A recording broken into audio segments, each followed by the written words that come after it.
Hello guys, welcome back again to my channel bersama saya Hansen di sini dan seperti biasanya setiap harinya saya akan buatkan video seputar cryptocurrency.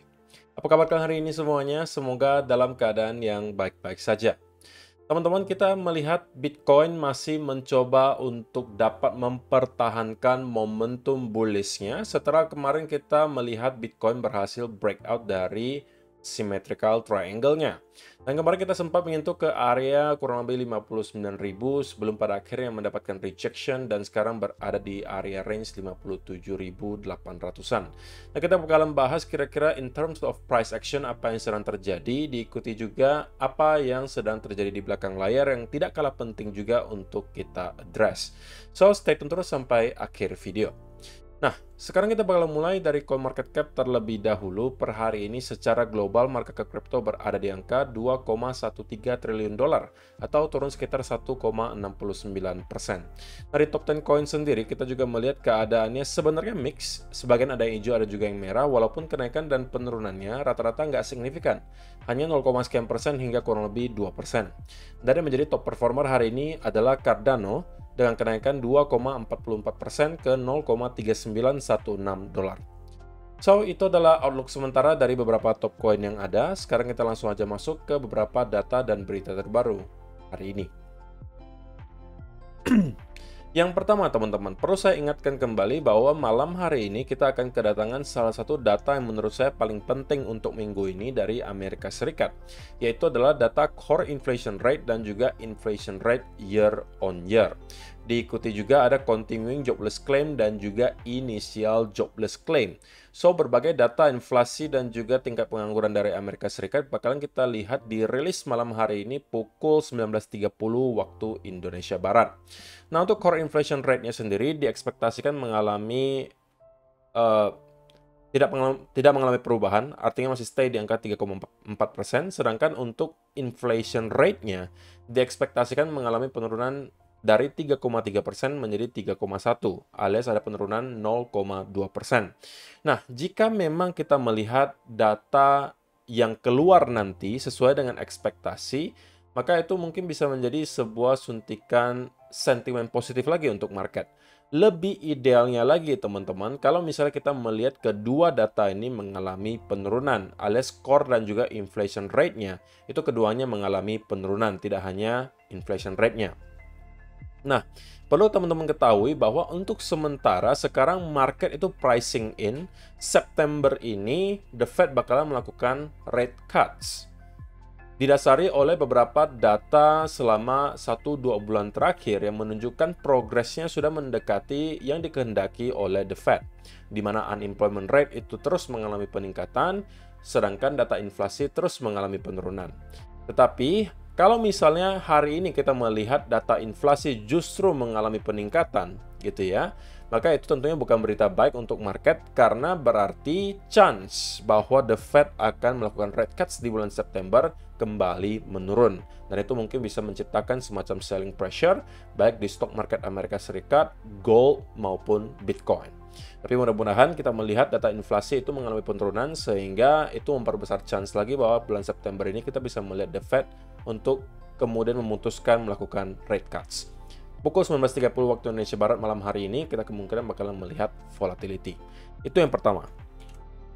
Yang kedua, teman-teman, spesifik untuk Bitcoin, kita tahu bahwa penurunan yang terjadi selama beberapa waktu belakangan itu tidak terlepas dari penjualan yang dilakukan oleh pemerintahan Jerman dan juga dari Mt. Gox. Nah, untuk Mt. Gox sendiri kita nggak bisa nge-track ya, karena mereka kan mengembalikannya ke nasabah gitu ya. Jadi walletnya banyak banget, kita nggak bisa nge-track siapa-siapa aja yang sebenarnya dapat funds dari Mt. Gox dan kemudian menjual. Tapi kalau pemerintahan Jerman itu bisa di-track, teman-teman. Dan pada akhirnya kita melihat penjualan dari pemerintahan Jerman itu terus berlanjut selama beberapa hari ke belakang. Dan untuk sementara, mereka hanya tersisa lagi 767 juta dolar dalam bentuk Bitcoin.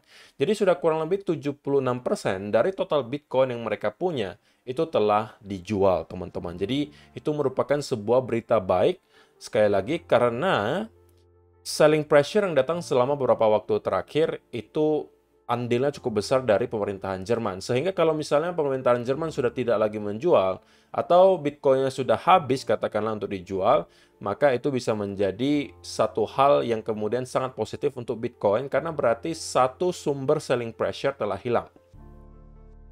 Walaupun mungkin pasti ada selling pressure di tempat lainnya, katakanlah mungkin dari para penambang atau dari para pengguna Mt. Gox yang sekarang sudah dapat menerima lagi Bitcoin-nya, tetapi at least sudah ada satu yang hilang, yaitu adalah pemerintahan Jerman yang tidak lagi menjual.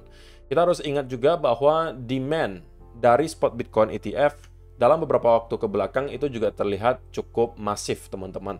Dan untuk tanggal 10 Juli kemarin, kita melihat spot Bitcoin ETF itu meraup 2.200 Bitcoin. Fidelity membeli 1.002 Bitcoin, Franklin 549, BlackRock 387, dan Invesco itu 165 Bitcoin. Sehingga kita juga harus tahu bahwa ketika ada selling pressure yang datang, selama bisa diimbangi oleh buying pressure yang tidak kalah besar, maka Bitcoin setidak-tidaknya bisa menyerap selling pressure tersebut.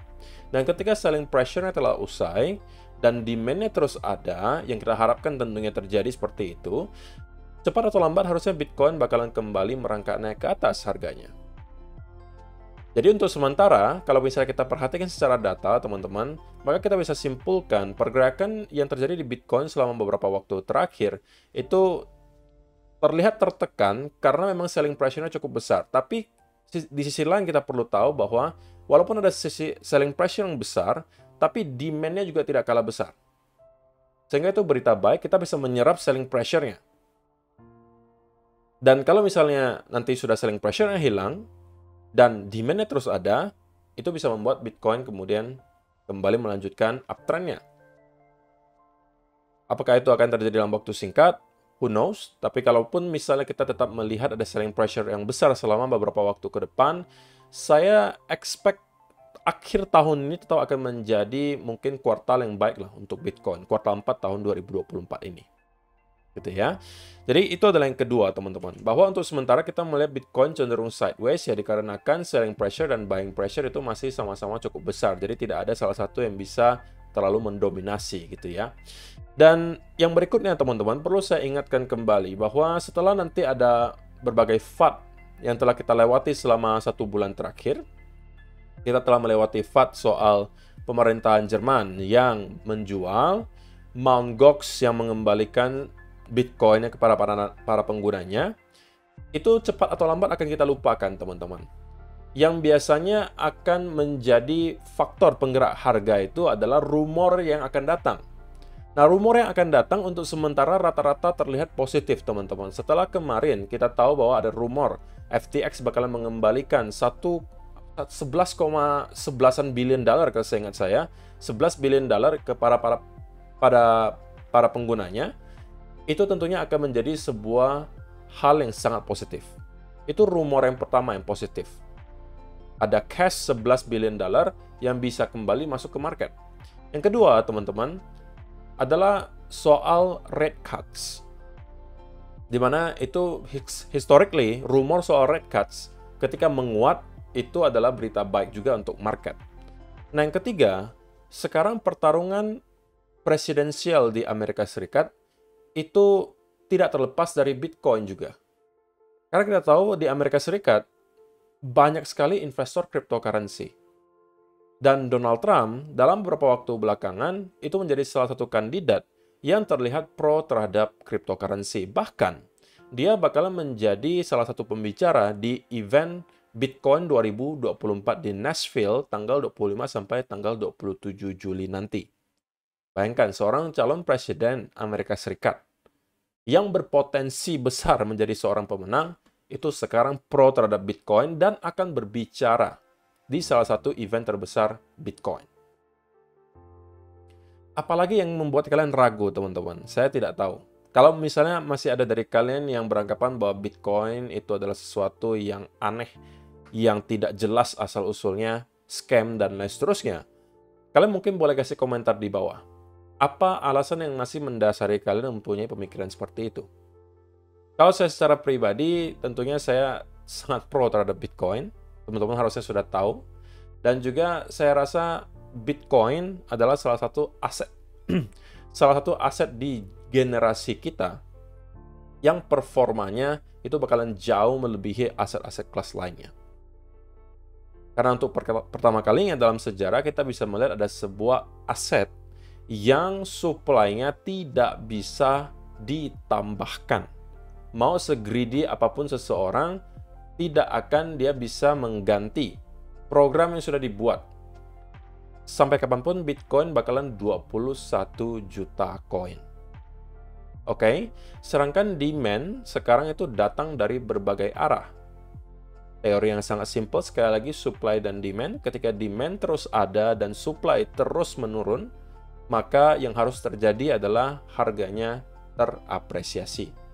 Dan itu sudah kita buktikan selama 1,5 dekade terakhir, di mana secara eksponensial, Bitcoin terus mengalami kenaikan dari tahun ke tahun.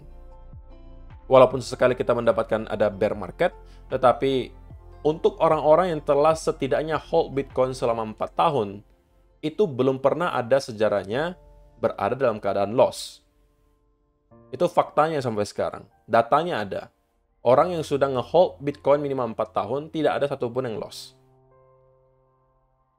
So, itu mungkin bisa menjadi semacam penguat mental lah untuk kalian teman-teman yang mungkin sekarang merasa bahwa kok pergerakan harga Bitcoin sekarang letoy banget kok.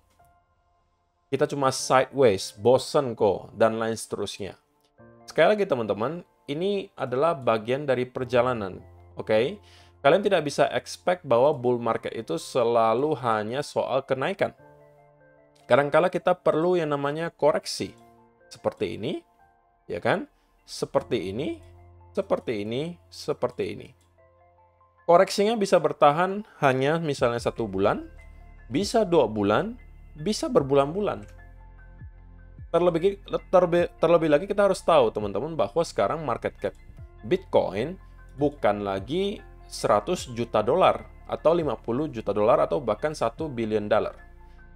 Sekarang market cap Bitcoin itu sudah triliunan dolar, gitu ya. Sehingga untuk dapat menggerakkan harga jauh ke atas itu perlu liquidity yang sangat besar. Jadi kita juga melihat sekarang bahwa pergerakan harganya memang kita mungkin nggak bisa expect gains-nya segila cycle-cycle sebelumnya. Dan kalau misalnya kita perhatikan cycle terakhir, ketika kita menemukan cycle top di tahun 2021, bulan November pada saat itu, ya sebenarnya banyak juga yang expect bahwa Bitcoin bakalan bergerak jauh lebih tinggi, mungkin ke angka 100.000, tapi kita hanya berhenti di 69. Nah, apakah kali ini kita akan berhenti jauh lebih rendah daripada ekspektasi juga? Ya, who knows gitu ya. Tetapi saya secara pribadi tetap menargetkan range-nya di sekitaran 100 sampai 125.000 dolar itu adalah sweet spot-nya, teman-teman. Oke?